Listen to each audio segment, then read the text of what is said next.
Let's start our course on this stock market for beginners. सबसे पहले हम लोग समझते हैं कि शेयर्स होते क्या हैं। What is a share. ठीक है, अगर आप लोग शेयर समझ जाएंगे तो उसके बाद आप स्टॉक मार्केट भी समझ जाएंगे और सारी चीज़ें समझ जाएंगे। ठीक है, सबसे पहला हमारा बेसिक हमें समझना है। तो देखिए शेयर्स क्या होते हैं।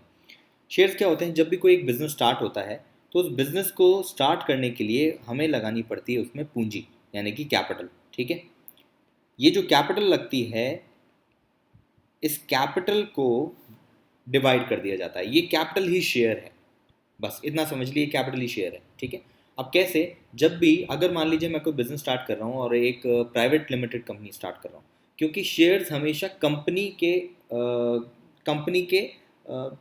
फॉर्म में ही आएंगे। आपको अगर आप कंपनी शुरू नहीं कर रहे तो आपके शेयर्स नहीं कहलाएंगे, आपके पास शेयर्स नहीं होंगे।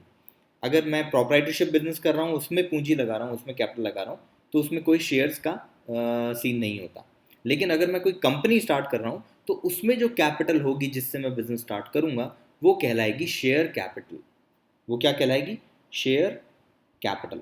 तो only in case of companies ये होता है। ठीक है, क्योंकि कंपनीज एक्ट में लिखा हुआ है और फिर सारी डिटेल्स उसके आगे होती हैं। इसलिए कोई भी कंपनी शुरू होगी तो उसमें जो पैसा लगेगा, कैपिटल लगेगी, वो शेयर कैपिटल कहलाएगी। अब शेयर्स होते क्या हैं? जैसे मान लीजिए एक बिजनेस स्टार्ट करने के लिए हमने 10 लाख रुपए लगाए।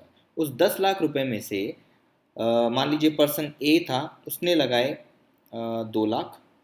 दूसरा पर्सन था बी, उसने लगाए 6 लाख। और तीसरा पर्सन था सी, इसने लगाए 2 लाख।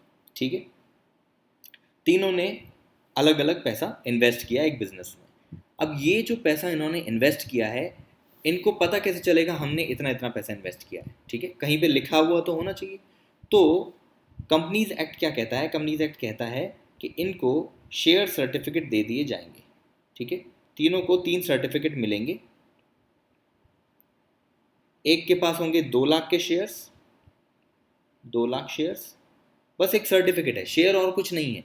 शेयर एक सर्टिफिकेट है जो बताता है आपने कंपनी में कितना पैसा लगाया है। Simple is that. ठीक है, तो 2 लाख के शेयर्स मिल गए सी को, 6 लाख के शेयर्स सर्टिफिकेट मिल गए बी को, और 2 लाख के शेयर सर्टिफिकेट मिल गए ए को। ठीक है, ये शेयर सर्टिफिकेट दे दिए जाते हैं, तो ये शेयर्स होते हैं। और अगर मान लीजिए अब सी को पैसों की ज़रूरत है और सी कहता है नहीं, मुझे अब इस कंपनी में इन्वेस्ट नहीं करना है, और या फिर मान लीजिए सी कहता है कि मुझे या तो पैसों की ज़रूरत है या फिर वो कहता है ये बिज़नेस बेकार है, मुझे इस बिज़नेस में इन्वेस्ट नहीं करना है, तो वो क्या करेगा? ये शेयर्स बेच सकता है डी को। किसको बेच सकता है?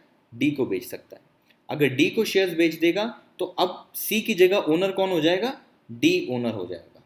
ठीक है, ये तीनों ओनर हैं, ए बी सी तीनों ओनर हैं। जिसके पास कंपनी के शेयर होते हैं वो ओनर होता है। ठीक है, और ये शेयर होते हैं इक्विटी शेयर। इक्विटी शेयर, बस इससे ज़्यादा आपको जानने की ज़रूरत नहीं है, मैं बेसिक बता रहा हूँ। ठीक है, तो बिल्कुल सिंपल सी बात है। एक कंपनी शुरू हुई, पूंजी 10 लाख, उसमें 3 जनों ने इन्वेस्ट किया अलग अलग पूंजी के साथ। तो जितनी भी कैपिटल लगाई है उनको उसका एक सर्टिफिकेट मिल गया। वो सर्टिफिकेट कहलाता है शेयर सर्टिफिकेट, और ये शेयर सर्टिफिकेट किसी को भी बेचा जा सकता है। तो जो हमारे जितनी भी स्टॉक ट्रेडिंग हो रही है उसमें ये शेयर सर्टिफिकेट खरीदे और बेचे जा रहे हैं। अब पहले ये सर्टिफिकेट इसमें रिटन फॉर्मेट में होते थे, अब ये शेयर सर्टिफिकेट डीमैट फॉर्म में होते हैं, और सब इलेक्ट्रॉनिकली होता है। कुछ भी अब इसमें आपको हैंड रिटन या ये सर्टिफिकेट नहीं मिलेंगे। ठीक है, so this is what about share capital. अब लोग नेक्स्ट वीडियो में हम लोग आगे पढ़ते हैं कि निफ्टी, सेंसेक्स, ये इंडेक्सेस क्या होते हैं और ये कैसे बनाए जाते हैं। चलिए, थैंक यू सो मच।